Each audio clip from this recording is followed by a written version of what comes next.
industry perhaps needed an event which allowed visitors to see machinery in action.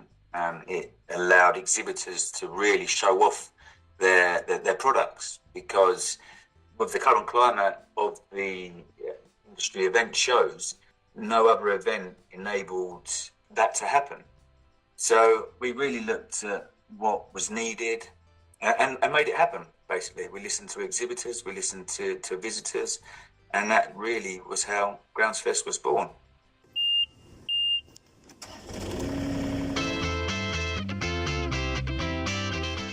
Hello and welcome back to another exciting episode of the International Greenkeepers Fire podcast. Today I'm talking with the team at Groundsfest about the up and coming event and what we can look forward to. Please welcome our guests, Chris Bassett, the event director, and Chris Bennett, the marketing director at Groundsfest. Yeah. Chris, obviously welcome to the podcast. Thanks for taking the time to be on podcast with me. Been really looking forward to this one. You know, lots of interesting points to go over. Just wanted to talk a little bit about yourselves first, though. Obviously, it's nice to get to know the people behind the shows or behind the events. Can we get a little bit of a brief history, you know, on sort of how you got to where you are today, both of you? So I started sort of, I wouldn't say working in the industry, but working within it. 22-ish years ago now. I went to work for a magazine which is no longer running. It was called Turf Management back then. I then stayed there for a couple of years, became quite passionate about the industry and the people working with it and the brands, etc. I then set up what is now Fusion Media nearly 20 years ago. So we are a full service marketing agency, I guess, really. So everything from PR, social media, website, videos, and event management. We've got 16 clients that work specifically within sports turf and landscaping. Some of them are very well known with yourself as well, Bradley, such as Dennis and Sysis, or part of the Howardson Group now, as well as others like Artesia, Pelenk, Avant, Hewitt Sports Turf. We work with ICL, with Agravista, the Amenities. So a lot of the leading names within turf management we work with and have done for a good number of years now. We're probably the largest marketing agency that works specifically within sports turf and landscaping. As part of that, obviously, I think I mentioned event management earlier on. So we help our clients run their sort of road shows, dealer days, and demo days, etc. In 2014, when Saltex announced that they were moving to the NEC, we were brought in to first of all to run the PR contract with the what is now obviously the GMA. We then obviously worked on the PR side of things, social media. We ran the email campaigns, etc. for that event, and we stopped working with them in 2020, I think it was. I need to double check the dates, but I'm pretty sure it's 2020. And we then obviously had a period of not doing sort of much on the sort of large scale event side of things, and then we launched Groundsfest from there. Carried out a lot of research into what people would want in terms of exhibitors, but also visitors, so because the two go hand in hand with each other. So whether that was going to look like a indoor event, an outdoor event, or hybrid of both, or whether it was going to be a bit more sort of regional and do sort of lots of smaller events, or location. We really went through probably good few years in terms of sort of research, really, because first of all we did think it was likely to be a smaller regional event, and then quite quickly sort of turned into what Groundsfest has sort of become as you would know it today. Yeah, definitely. And what about yourself then, Chris Bennett? How did you get to where you are now? Well, I've always been from a marketing background, really, since leaving school. It was writing which really struck a chord for me before going to university, in which I studied English literature, creative writing, and then started working as a content writer, as a copywriter, and then became really involved in marketing, becoming a marketing manager, and then got the call from Chris, who I'd known for quite a while, and said there was an opportunity there. And I think it was, 10 years ago that I started working for Fusion Media. And here I am now. That's pretty impressive. So you've obviously now got quite a lot of background and, industry knowledge. So to put that together to obviously create Groundsfest is really nice to see. And you mentioned there, Chris Bassett, about doing, surveys and asking the industry exactly what it wanted for a show. So how did that help form Groundsfest, and explain maybe to us and the listeners a little bit better what the show is and it's sort of exactly how it works to the people that might have never been before? Yeah, sure. So basically, we carried out a lot of extensive research through third parties that we sort of contracted in to carry out independent sort of surveys, if you like.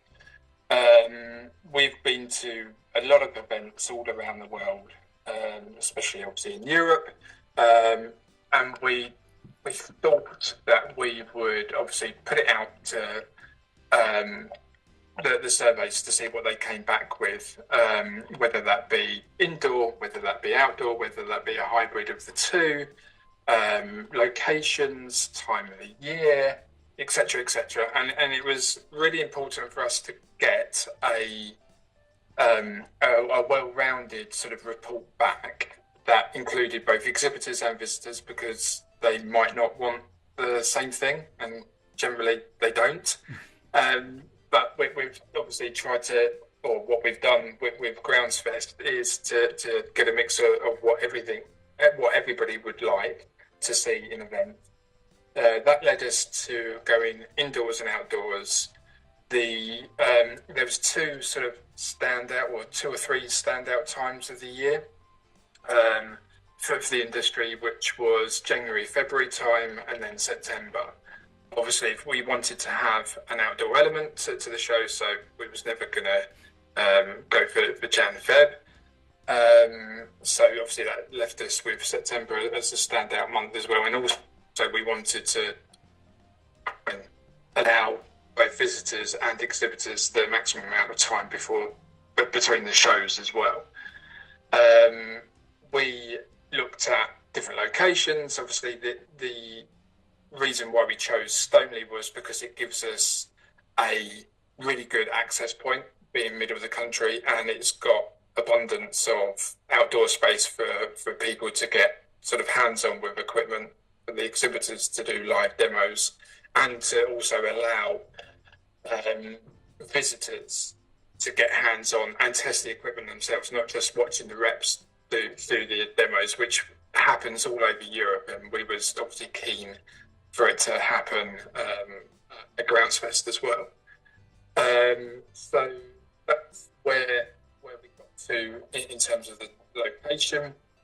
Stoneleigh stood out because it offers us a hybrid of indoor and outdoor. There's over 250 acres at Stoneleigh as well for outdoor space, and 3 or 4 now big halls that we can grow into if we need to. And then, it's all about, Groundsfest is all about getting companies from a wide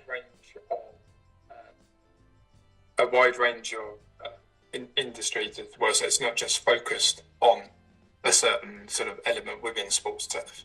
We've got landscaping, we've got contractors, something for contractors, garden designers, architects, as well as golf clubs, football, cricket, hockey, tennis, horse racing, etc., etc. So we really wanted to put a national event that was affordable for exhibitors, because a lot of them have been priced out of current events, and also that was, from a visitor point of view, there was something to see, something to do, something to get hands on with, and that's what I think that we've got with Groundsfest.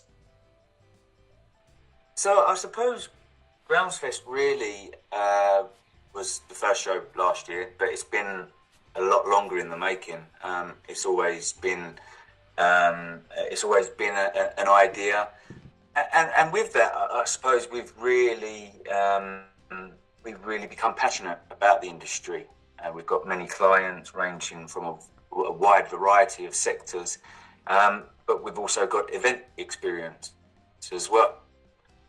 And not only running events for our clients, but also running another event, which was obviously Saltex, which took place at the NEC. So if you put all of that together, I think you'll find that Fusion Media are in a very good place to put on an event such as Groundsfest. And what was becoming very apparent over the years was that the industry perhaps needed an event which allowed visitors to see machinery in action. It allowed exhibitors to really show off their products, because with the current climate of the industry event shows, no other event enabled that to happen. So we really looked at what was needed and made it happen, basically. We listened to exhibitors, we listened to visitors, and that really was how Groundsfest was born. Obviously, you mentioned there about the outdoor spaces and sort of going to industry and asking the questions, and how you've formed this sort of well-rounded experience now, where it's not just an event where, you know, there's stands or displays. There's lots of other stuff, like you mentioned, the outdoor demos, you know, the educational seminars, you know, the landscape zone, and, you know, I've seen a few other recent bits pop up as well, like the Avant Pro Challenge, which we'll speak about later on, and then obviously later on in the afternoon there's the music festival as well. But in terms of the outdoor demos, you mentioned obviously you find that, well, we know that across Europe and, you know, even across the world, that it tends to be suppliers using the machinery. How do you find, or from the feedback from the people that attended last year, that them being able to use the machines, or, you know, move them around, you know, paint some lines with the line marking machines, do you think that enhanced their experience? What sort of feedback did you get back from them? Yeah, I mean, absolutely. It was a big USP for us when launching the show, and we're glad we put it on, because the feedback from last year was that it was a really important aspect of the show. You know, the main points being that how can you be interested in equipment, or even think about purchasing equipment, without trying it? Groundsfest allows you to do exactly that. It's allowing you to test the equipment that you're interested in real life settings. It just makes sense for the visitor, because you've got over 500 brands there. You've got a wide variety of tools, equipment, machinery, and if you're looking to the season ahead and you're thinking, well, what kind of equipment I need, there's no real better place, to be honest with you, because you can try, if it's ride-on mowers you're interested in, then, you know, you don't just get to try one brand of ride-on mowers. There's a multitude of ride-on mowers, whether it's pedestrian mowers, whether it's handheld tools. You know, it's really important that visitors get a feel for what they're going to use, and that's why the demos are such a big part of the show. Yeah, I do agree, and I think it's really important, especially from that procurement sort of aspect, knowing that, you know, we work in an industry, not just sports, but grounds and, you know, our landscape, where the machinery in particular tends to be quite expensive, and rightly so. You know, a lot of work goes into making these machines, and, you know, they have a very specific use. But having that opportunity to actually sit on, for example, a mower and say, you know, would this work in our scenario?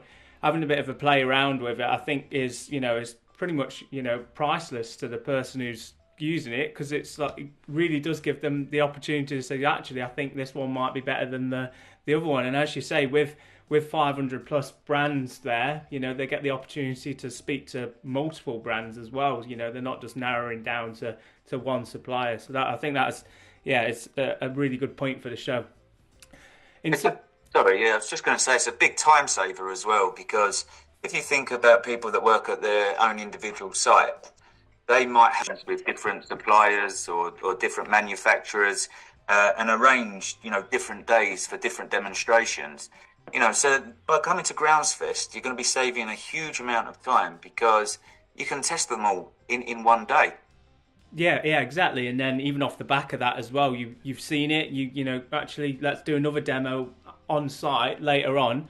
But, you know, you've had that first-hand experience with it and sort of narrowed it down to the one you wanted. And like you say, you've managed to save some time just there alone. So, yeah, I think that's really good. Yeah, I think 100% on because you can't test the equipment at any other show in the UK, which I think it sets us apart. We've always been keen when we've been speaking to exhibitors to say that obviously it's up to you what you do with your stand, be as creative as possible, but we would really encourage you to do live demonstrations because people want to kick the tires, they want to sit on it, they want to learn the controls, they want to see it in action. Okay, granted, they will probably still get a demo at their site, but they can probably whittle down the mowers, if we were talking about mowers, for example, from say 10 down to 3 to get a demo on the site. So like Chris said, it sort of saves people time in the long run.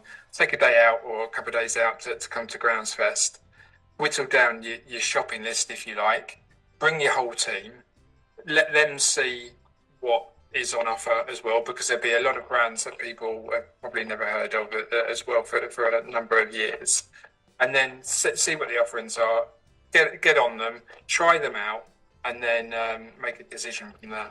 Yeah, definitely. And I think that's just obviously one small aspect of the show as well. Something else that I wanted to talk about was the educational seminars. You know, having people walk away, you know, not only that, you know, they've managed to narrow down a machine, but they've managed to get some education or some information back out of the show. And not necessarily just from suppliers either. I see that you contact other people, professionals within the industry to do talks on various topics. What sort of things can we expect this year at the show in terms of the educational seminars? Is there any real highlights that we can be looking out for? Yeah, I think when we, just to give you a sort of a brief outline of that. So when we launched Groundsfest, it was key that we wanted education to be a huge part of the event. That's why we teamed up with all of the guys at Grounds Training as well, so that people can get practical training as well as just sort of sitting in a seminar theatre effectively. Obviously, we have got seminar theatres as well, but we've also got education by some leading names that people can actually take things away from them. So whether that be how to line mark, how to set up a mower correctly, how to use a knapsack sprayer or a boom sprayer, and get, again, hands-on with the training. They're not just listening or watching a presentation. We've got a really wide range of speakers within the presentation sections, but also we're teaming up with Grounds Training again, who are all sort of with Lantra approved training accredited as well as like I said, the more sort of traditional sort of seminar theatres, which Chris can tell you a bit about. Yeah, I mean, it was finding the perfect blend of practical and theory, as Chris said, with the practical and the grounds training side of things. And then in the indoor seminars, obviously, we've got the landscape zone, which boasts two big theatres. And the content that will be going on inside the landscape zone is really from kind of like a design and architecture point of view. moving into kind of the indoor seminar halls in the Groundsfest theatre. We've been working with a focus group to really kind of nail down the hot topics and the pressing issues within the industry. And these seminars are all about finding solutions to those topical issues.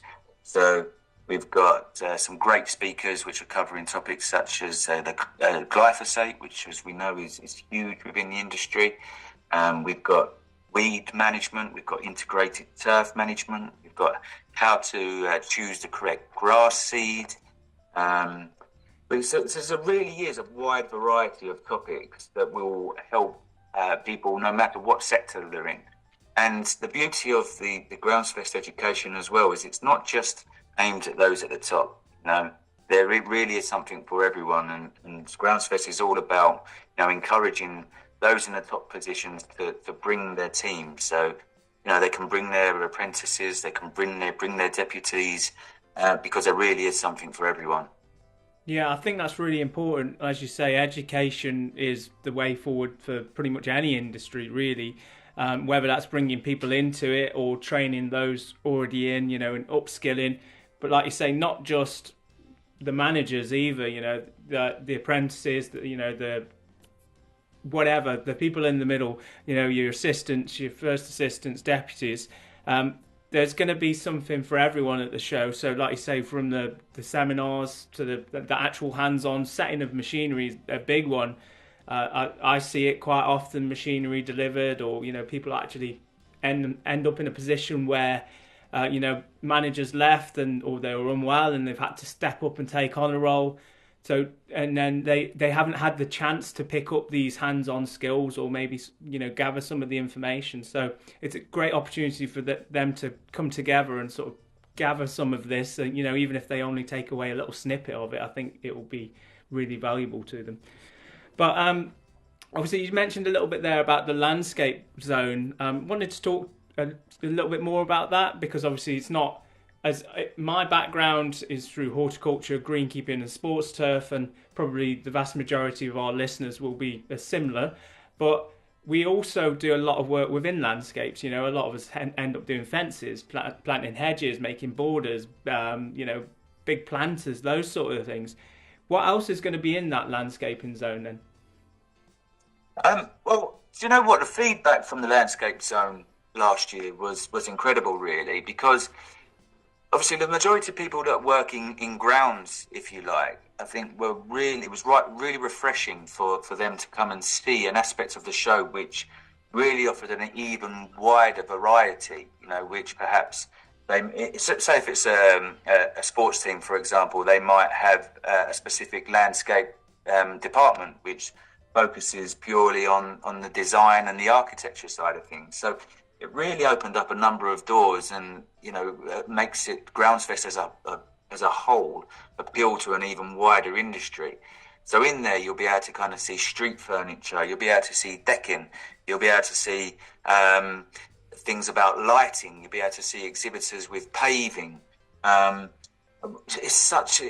Landscaping is such a huge sector, and I think this landscape zone really brings kind of like the aesthetic side of things to the show.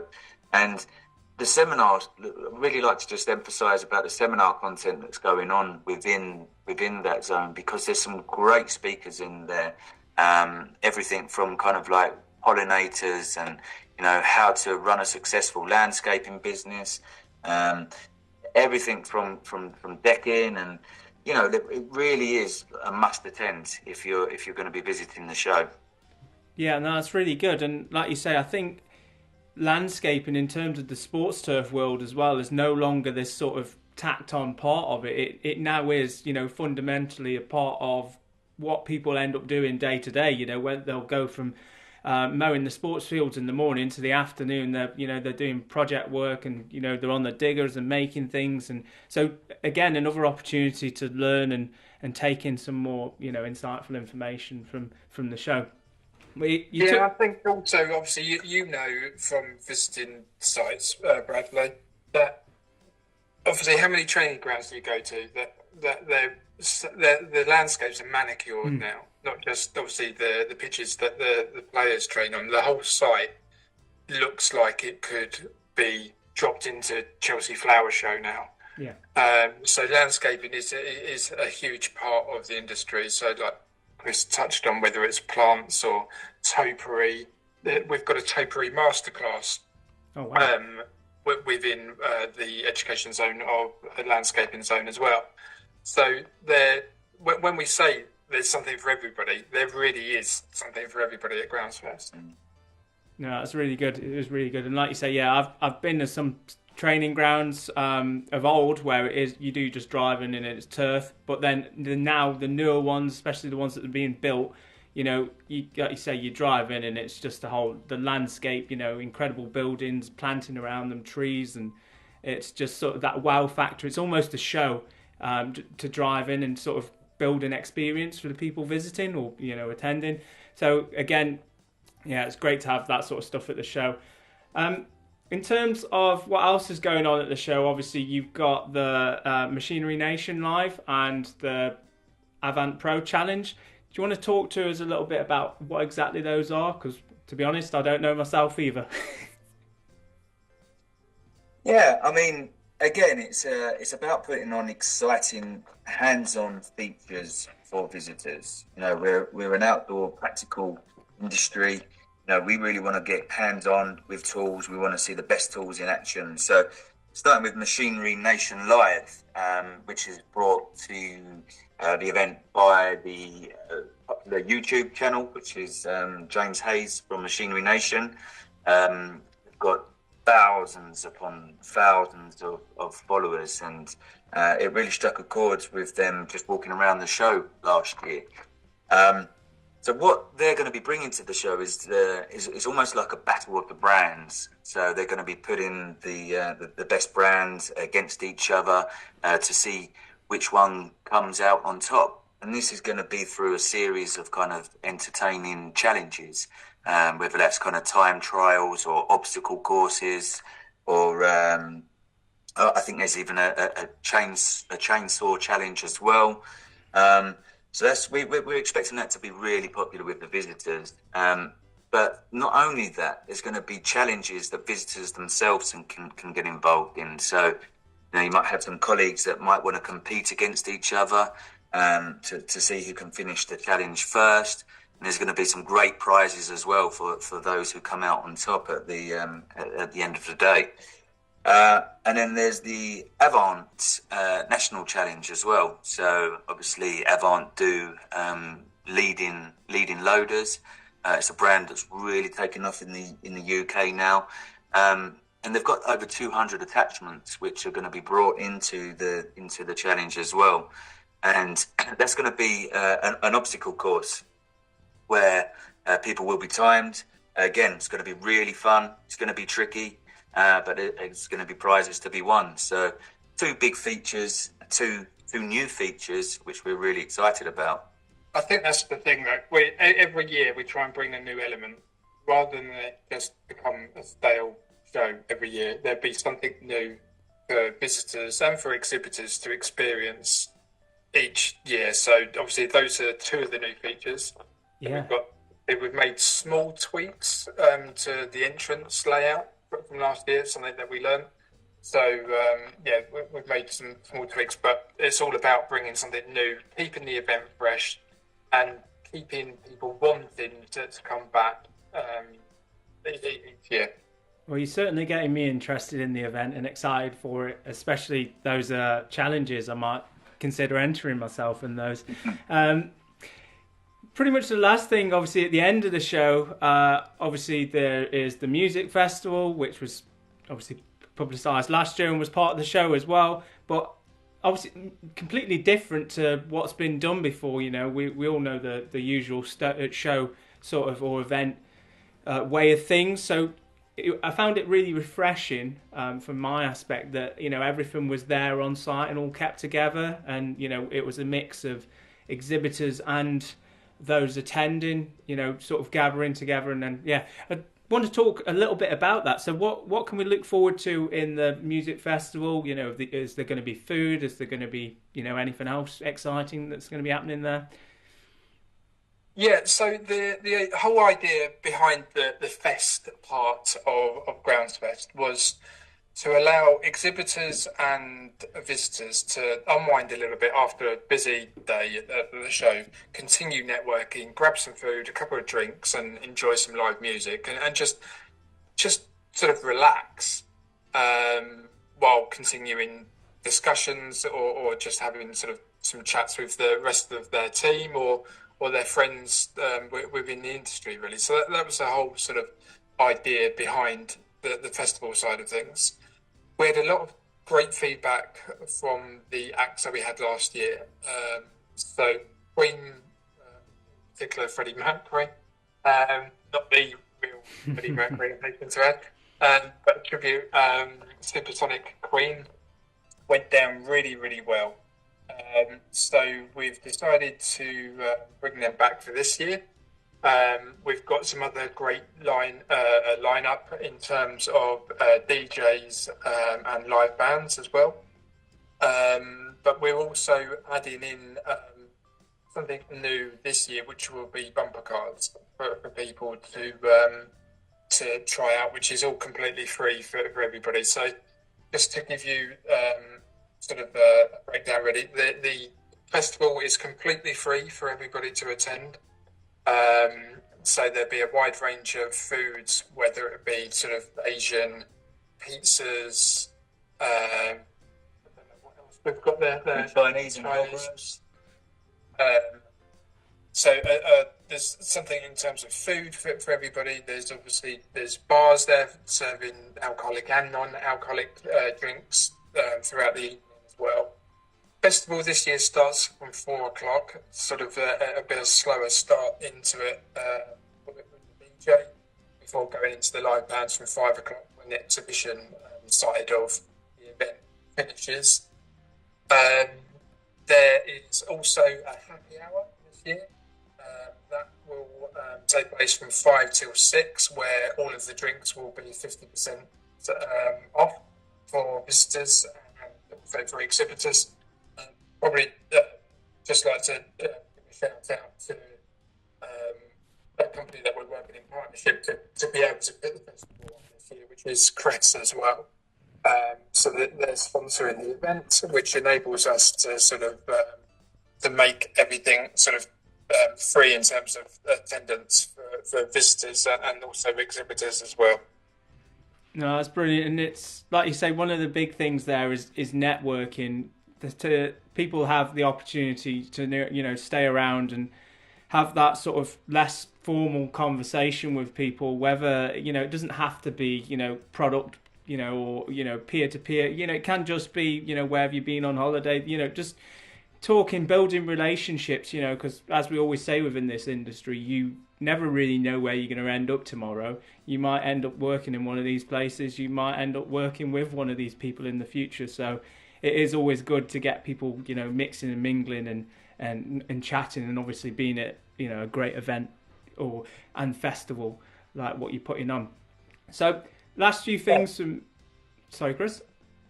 No, I was just going to say absolutely. I think speaking to people that attended the festival last year, they all said that it had a real sense of community, and that is what we wanted to achieve at Groundsfest. We didn't want to just close the doors at 4 or 5 o'clock and say, right, that's it now, time to go home. We really wanted people to carry on networking, speaking to each other, having a drink together, people were having a dance together. So, it really was great to see. I think we also saw you with your dancing shoes on last year, Brad. Yeah, certainly, and you'll be able to see me again this year. Look forward to that. No, I am really looking forward to it. It was a good, end to the day, especially like you say, you've been on your feet all day. You want sort of that informal chat, and take your time. Things slow down a little bit, and just listen to some good music and have some chats with people. But off the back of that as well, so obviously you say that the event is free. So how can people register, and where exactly is it going to be located? So location is obviously Stanley Park, Warwickshire, which is central to the UK, and we registration is completely free. Car parking is free because we know how expensive it is to attend events. And we appreciate that people are obviously giving up their time coming to the event. So the event is completely free to attend. And all you have to do is visit groundsfest.com, click on the registration link at the top and fill out the form and go from there. Yeah, and obviously while you're it's important to point out as well that every person who registers will be in with a chance of winning a Toro Pro Stripe pedestrian mower, which is going to be handed out to one lucky visitor on the first day. Oh, that's brilliant. Fingers crossed then. With that as well, obviously with the music, with, you know, the festival, around the area, what do we have in terms of travel and accommodation? I know that last year you worked on quite a few things. What is there anything that, you know, the people attending, you know, so they don't have to worry, basically, can look out for? Yeah, so I think there was over 120 hotels or sort of accommodation sites, whether that be B&B, within sort of 15-minute sort of drive away of Stoney. So, as I said, Stoney Park has got great access from the M40, the M1. So it's really obviously centrally located. It's only sort of 15 minutes from Birmingham as well, if you know that area. Obviously train links into Leamington Spa. But the other thing that we offer to anybody that wants to take it up as well is that there's camping on site as well. So again, all that you need to do is visit the website, click on the accommodation link. That lists all of the hotels that are within sort of a 15-minute drive. And also there's a booking form if you did decide that you wanted to camp for a couple of nights as well. No, I think that's brilliant. You've created a very well-rounded experience there and pretty much ticked off everything that anyone would, you know, need to know or be prepared for at the event as well, which is really good. I would just like to say, obviously, 10th and 11th of September this year, 2024. What time will the show open, Chris? So the show on day one is 9 till 5. The festival starts from 4 o'clock, as I said, with a sort of small intro for an hour, but the actual exhibition side of things finishes at 5. And then on the second day, it's 9 till 4 to allow sort of visitors and exhibitors to a bit of travel time as well. Oh, brilliant. Well, it's been an absolute pleasure to have you on the podcast. If you've got anything else that you'd want to add, you know, feel free to mention that now. But yeah, it's again, 10th, 11th of September. As Chris said, you know, look forward to seeing you all there. Yeah, just wanted to, obviously, on a final note, just say thank you to yourself as well, Bradley. For the listeners who might not be aware, Bradley was instrumental in helping us form the Groundsfest Education Fund off the back of last year's show, which has been an opportunity for students at land-based colleges to basically apply for a fund which helps them on their educational journey. And the fund is really... it's through profits that have been generated from the show, which we reinvest back into into the education fund. So already it's benefited several students this year. It's helped them with extra training courses. It's helped them kind of get driving license, which has been essential for them to be able to kind of travel to sites which are very rural. But also helping them with their course literature and other kind of electrical items such as laptops. We all know in this day and age, it's, you know, with interest rising and the prices going up, you know, it's not easy being a student. So we feel that the Groundsfest Education Fund's really been a big success this year, and you know, it was really down to Bradley who helped us along the journey with that. That, and also it's something that we're obviously looking to continue going forward and expanding as well. So as the show becomes more successful, then the education fund will become bigger and also be able to help more people work within the industry and hopefully encourage more people into the industry and help keep people within the industry as well, which is key to why we're doing what we're doing. Absolutely. Yeah, that's exactly that, and it's been obviously great working with you guys. I really appreciate all of the effort, and the support towards these things. We might have some more things coming up in the future as well that you can look forward to. But again, thank you for your time, for being on the podcast. Really appreciate it. It's a great show. Get along, come and attend. Hopefully we'll see you all there. Yeah, thanks, Bradley. We look forward to seeing you all in September. Thanks a lot, Bradley.